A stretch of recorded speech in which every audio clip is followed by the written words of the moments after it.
Gracias por estar una vez más con nosotros en Sin Esquemas.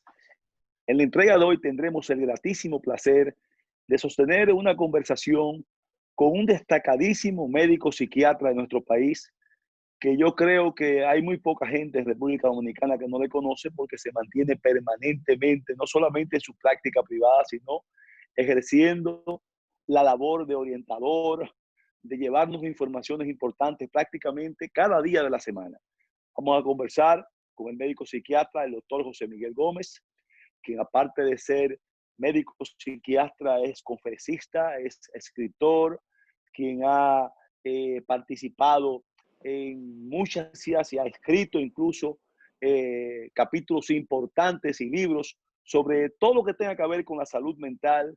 Y yo creo que en la etapa que estamos viviendo, los últimos 5 meses ya, casi 5 meses, eh, que nos hemos enfocado bastante en la parte sanitaria como elemento fundamental y lógicamente la secuela de consecuencias, la parte económica, la parte social, la parte cultural y hasta la política en cierta forma que gracias a Dios bajó un poquito el nivel de tensión con la definición del escenario político en una primera vuelta. Pero hay un elemento dentro de la parte sanitaria que es la que vamos a aprovechar la noche de hoy, llevarle a nuestro público de Sin Esquemas orientaciones muy importantes sobre lo que tiene que ver no con la parte sanitaria puramente física, directamente derivada de los problemas de la COVID, en el internamiento, en la parte respiratoria, en todos los elementos que generalmente quizás es lo que más nos ocupa en un sentido, y no esta otra parte tan importante que va a continuar incluso más allá de cuando, quién sabe, Dios permita que salgamos de esta COVID, que es la salud mental. Doctor, gracias por estar con nosotros en Sin Esquemas y bienvenido. Gracias a ustedes por la invitación. Lo he visto mucho su programa. Lo felicito, muy interesante. Tiene muy buena elaboración y maneja muy buenos temas. Así que felicidades. Bueno, doctor, vamos a empezar seguido con una preguntita que más bien viene a tratar de dar una orientación general sobre dos participantes en lo que tiene que ver con la salud mental, que es por un lado lo que usted representa, el médico psiquiatra, y por otro lado la participación del psicólogo en esta situación de pandemia.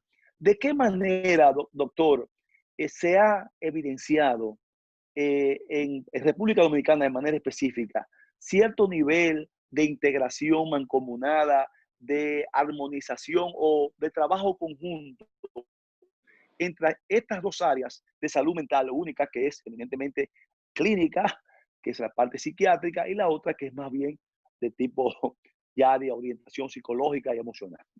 ¿Qué tú me puedes decir sobre eso, doctor? Sí, mira, muchas gracias.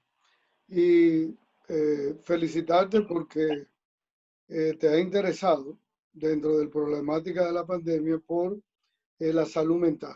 Sabe que la Organización Mundial de la Salud y la Organización Panamericana de la Salud, desde el principio de pandemia, mes de febrero, hablaron de una segunda pandemia que eran los trastornos de la salud mental.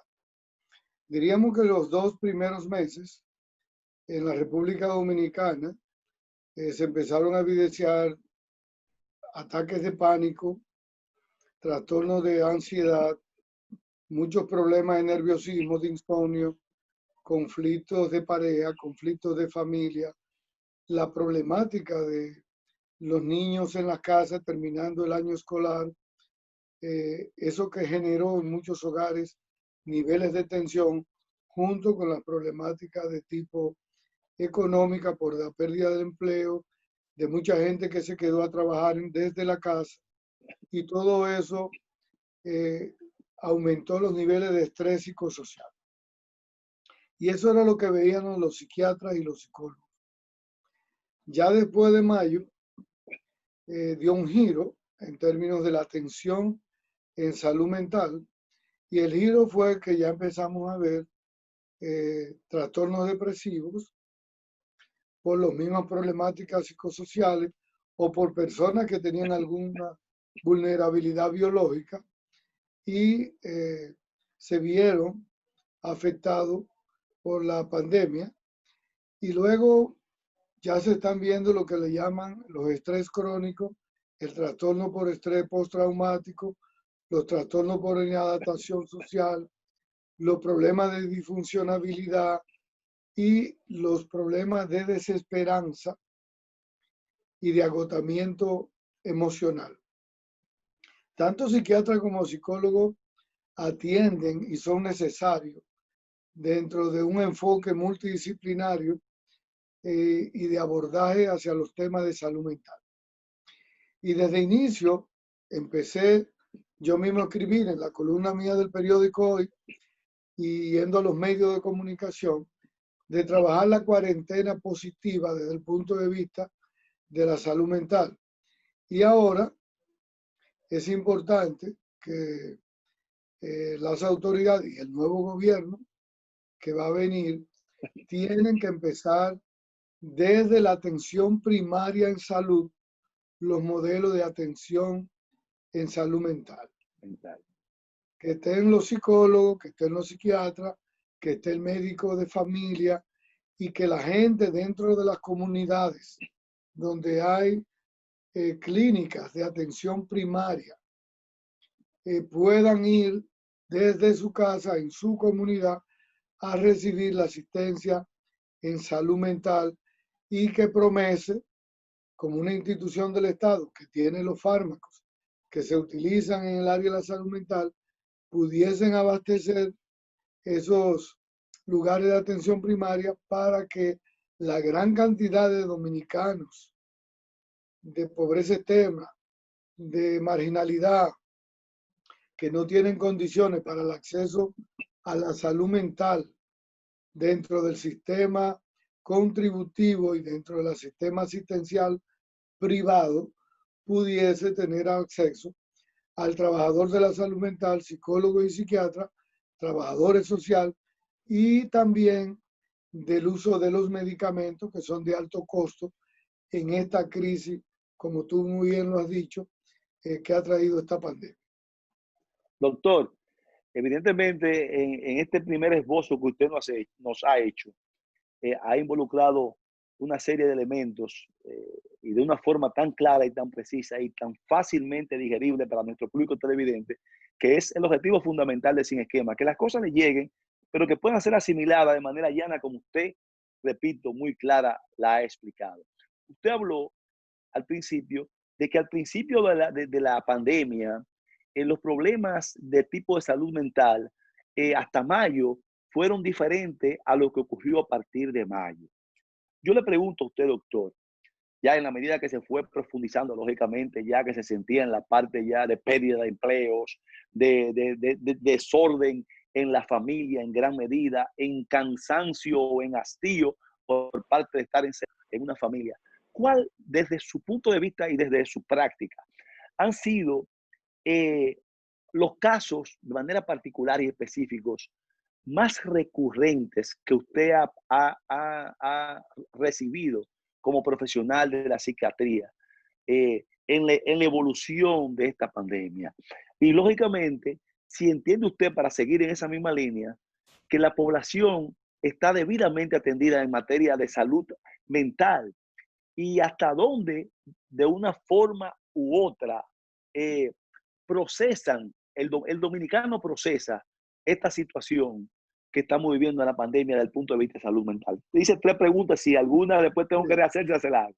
No hay problema, mira, que se ha mantenido en primer lugar en demanda de la atención en salud mental, tanto público como privado, en psicología y en psiquiatría, los trastornos de ansiedad. Y dentro de los trastornos de ansiedad están los ataques de pánico, los trastornos de ansiedad generalizados y el estrés postraumático. Y esto así porque el miedo ha ocupado la mente de las personas. El distanciamiento social, el encerramiento y la falta de contacto del dominicano, que tiene un espíritu muy gregario, claro, para socializar. No estamos en un país escandinavo y frío, donde la gente tiene la cultura de estar en su casa. Por eso Estamos en un hablamos, país, doctor, por eso hablamos también de las secuelas culturales de esta por pandemia. eso, estamos en un esquema de un país caribeño, del trópico, de una cultura merenguera, con contenido afroantillano, alegre, cherchoso, amistoso, gregario. Es decir, esa es la cultura que vivimos. Entonces, esas personas, dentro de esa cultura que tienen por más de 5 meses un distanciamiento social, un quédate en casa, un cambio en el estilo de vida, una mascarilla, no todas las personas tienen la capacidad de manejar los estresores psicosociales y de hacer un aislamiento social. Entonces eso ha generado miedo, ha generado terror, ¿verdad? Ha generado pánico. Ese miedo se ha hecho más agudo y crónico en la medida en que las personas tienen, en la medida en que el miedo es mayor que los recursos de que tú dispones para enfrentarlo, más inseguridad tú tienes, sea emocional, sea psicológico, sea económico, sea social.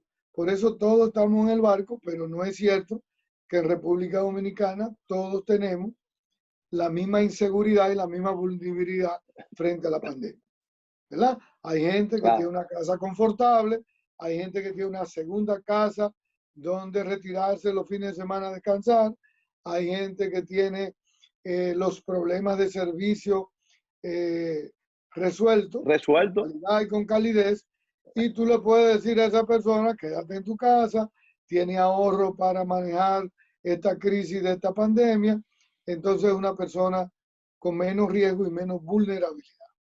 Aún tengan ansiedades, pero tienen instrumentos en sus manos que le permiten atenuar considerablemente esa ansiedad. Correcto, ¿verdad?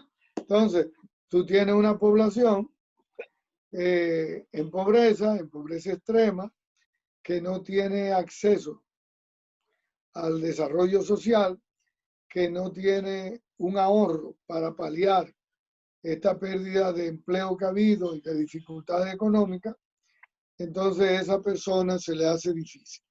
Ese miedo y esa ansiedad y esa angustia es lo que mucha gente está buscando la ayuda, porque tiene palpitación en el pecho, sensación de ahogo, temblor, nerviosismo, desesperación, angustia, insomnio, que no puede dormir, conciliar un sueño reparador, y encima de eso no sabe qué le espera dentro de 2 meses, dentro de 3 meses, y eso le genera ansiedad, le genera angustia, y por eso están entrando. El síndrome de la incertidumbre, doctor, que no tienen ningún tipo de certidumbre de qué va a ser, de qué puede pasar.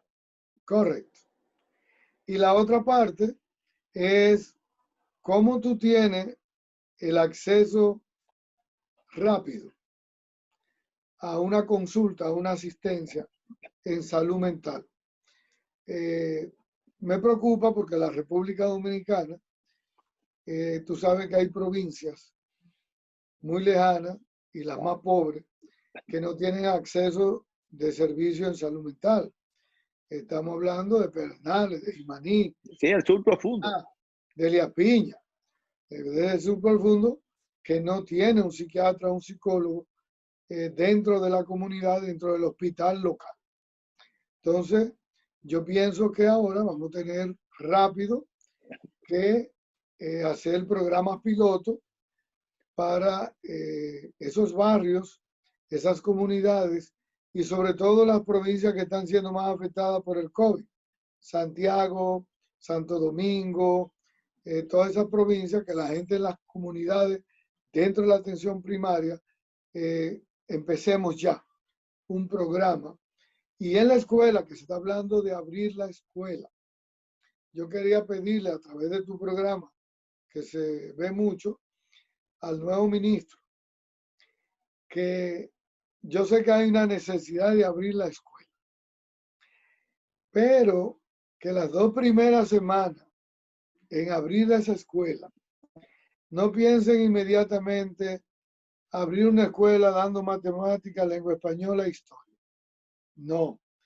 Abrir esa escuela, lo primero que se hace es un programa de sensibilización social a identificar los niños a través de dinámicas de grupo, de Claro, teatro, de psicodrama, para que los niños hagan el duelo de la pandemia, de lo que vivieron en su casa, de cómo se sintieron y puedan expresarle a la maestra, al amigo, qué vivió en su casa, qué sintió, cómo se puso, para hacer un duelo colectivo y que los niños pudiesen los 3, 4, 5 primeros días, la primera semana, un proceso de readaptación social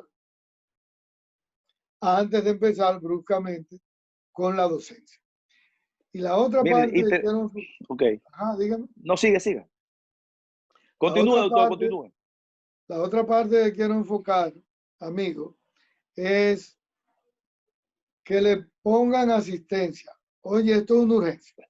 Prestarle asistencia al personal de salud, a los médicos, a las enfermeras, bionalistas, farmacias, que están dentro de los hospitales, que están agotados emocionalmente. Que muchos de ellos tienen trastorno de ansiedad, que tienen miedo, que tienen depresión, que están cansados. ¿Cómo vamos a empezar con un programa, verdad, de atención en salud mental a esas personas para irlos relevando, para ir dándole acompañamiento emocional, para ir habilitándoles alimentos adecuados, para ir iniciándole los procesos donde trabajan y dándoles más medidas de seguridad, más acompañamiento emocional, psicológico y hasta las familias de esas personas, darle una atención. Yo pienso que eso es primordial porque la pandemia va a continuar y tenemos ese solo personal desde febrero agotado dentro del sistema de salud y necesita también ser abordado. Es increíble, doctor, cómo usted en esta explicación que nos ha hecho ha resaltado elementos muy oportunos, porque incluso oímos en esta semana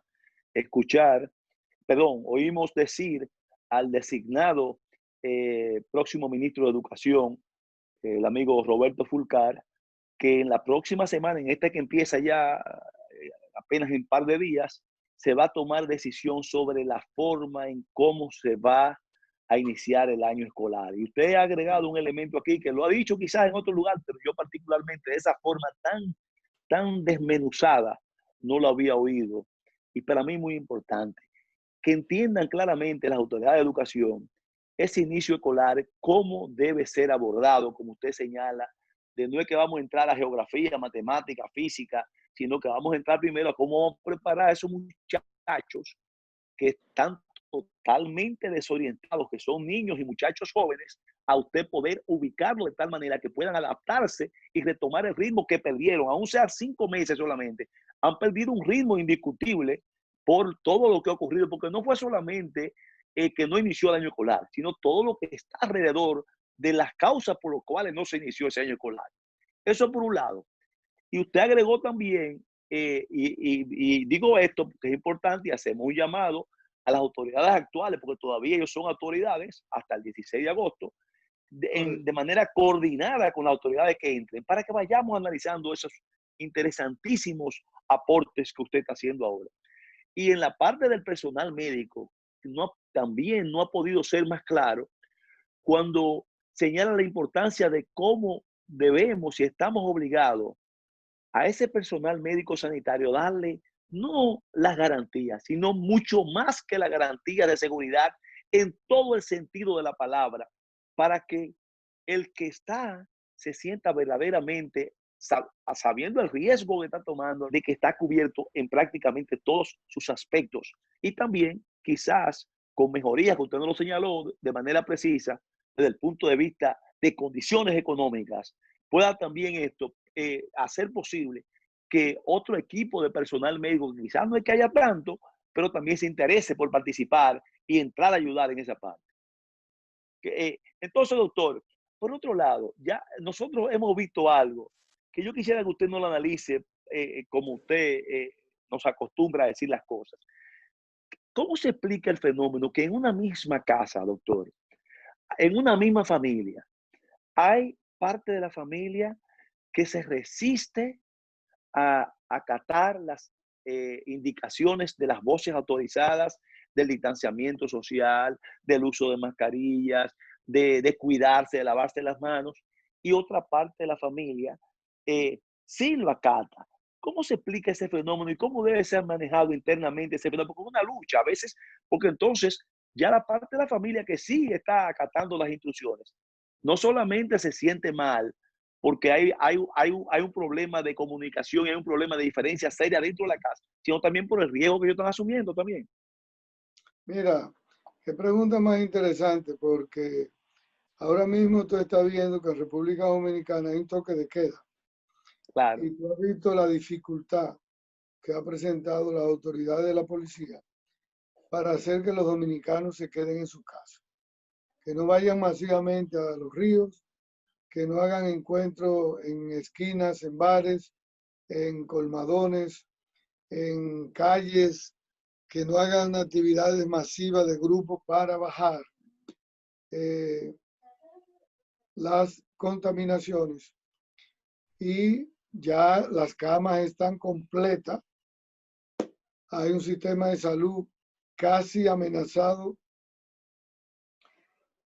y la gente ha continuado saliendo. Y yo he estado preocupado y he estado estudiando ese fenómeno del comportamiento social. Uno puede ser debido a la falta de educación, a la falta de condiciones ambientales, estructurales, de recursos como para quedarse en las casas y respetar las normativas de salud pública y lo que tiene que ver con la policía.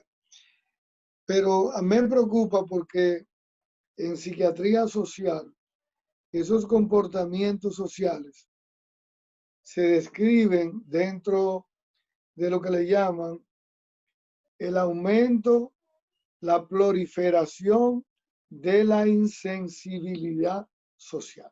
Cuando hay crisis por guerra, por pandemias, por situaciones eh, extremas. queda, medidas extremas.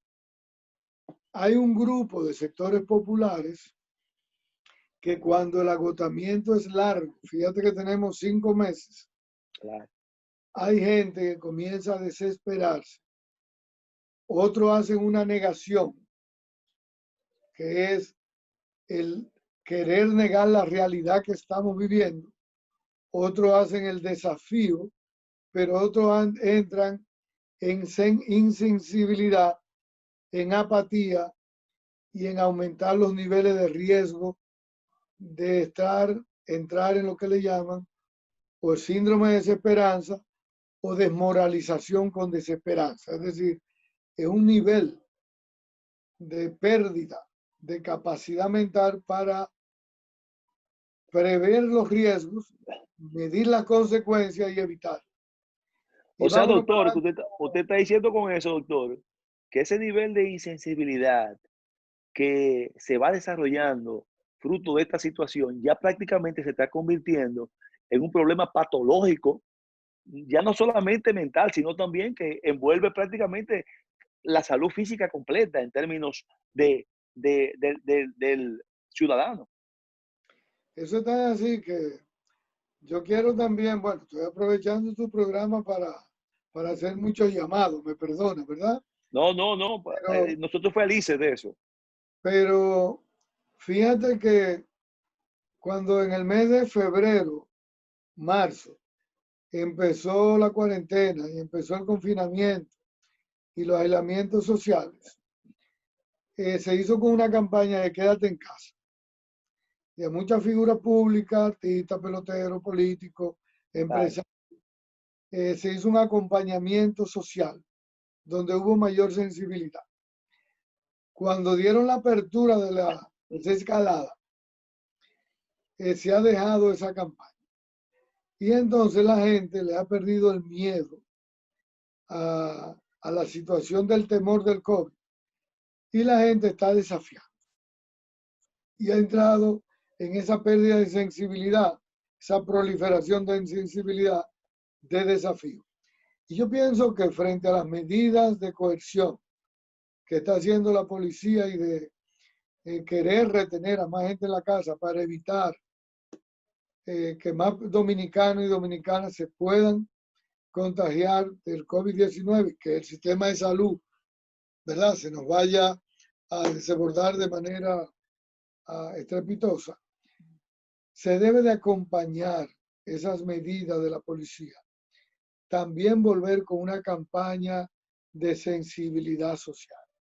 Totalmente de acuerdo. Para un aprendizaje social. Cuando ese muchacho que sale para la calle, pero que vive con la abuelita, con el abuelito, con la mamá, con el papá, que son vulnerables porque es hipertenso, es diabético, tiene cáncer, tiene una enfermedad degenerativa, progresiva, crónica, y usted le dice que cuando sale pone en riesgo a esa familia, va a tener que ver morir a esos familiares primarios, tú tienes que buscar medidas de choque mentales, de sensibilidad, y que produzcan un sistema de semáforo en rojo que pueda parar, que pueda detener esa conducta permisiva que estamos viendo en República Dominicana de toda la noche y todos los fines de semana, y por eso los niveles de contagio siguen aumentando desgraciadamente y van a seguir si no se hace esa campaña junto con el toque de queda. Yo diría, doctor, siendo quizá un poquito atrevido, que no solamente a través de una campaña efectiva como esa que usted está sugiriendo, que se retome como se hizo al inicio, para concientizar a los ciudadanos, principalmente a los que por razones que usted más que nadie sabe como profesional de la psiquiatría, que son entendibles desde el punto de vista de la salud mental, a ese tipo de reacción. Eh, Más que concientizarlo, se sientan en cierta forma, doctor, se sientan inducidos y motivados a hacerlo hasta con gusto, para protección de ellos y de los que ellos quieren. Vamos, doctor, a hacer nuestra primera pequeñita pausa de apenas un par de minutos y va a entrar, inmediatamente pasemos la pausa, con otros aspectos sumamente importantes como todo esto que usted nos ha ofrecido durante la primera parte del programa. Continuamos después de nuestra primera pausa.